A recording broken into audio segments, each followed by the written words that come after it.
წველადობა შემცირდა ზამთარში 40 სულს ველოდები 40 სულია მოსაგები.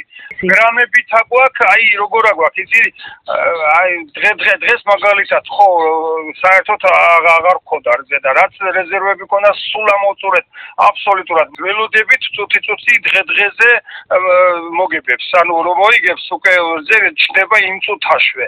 ამიტომ აი როგორ გითხრათ, არ ვიცი საერთოდ ძალიან მომატებულია, აი რო გითხრათ გულახდილად ამ 1 წლის განმავლობაში რაც მე 7 წლის განმავლობაში რძე მოვწველე და გავყიდე, ის გავყიდე ამ 1 წლის განმავლობაში. ესმით რაშია, გასმაგებულია თუ მეტი არა და მარტო მე ვარ ამ ბაზარზე და სულ ყველა შეხოცები გააკეთეთ.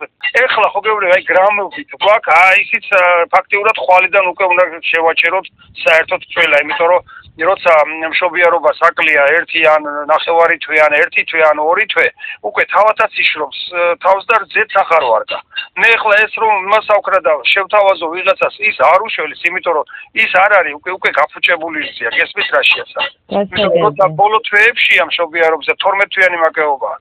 ამიტომ ვერ ურისკავ და აღარც ამაქვს. სულ სხვადასხვა დროს იციან, მაკეობა სხვადასხვა დროს იციან, ეს არ არის ძროხა და 12 წლიც ეს არ იწველება, იცით ალბათ ყველაფერი ამ. კი, რა თქმა უნდა. 2 ლიტრს კი არა, მიგზავნია 5-6 გერმანიაში გავატანე 5 ლიტრი და ბათუმში მეოთხე სადისკი მქონდა, კაც და მოვარჩინეთ და ერთის წყალობით 6 ლიტრი ვაგზავნე სულ.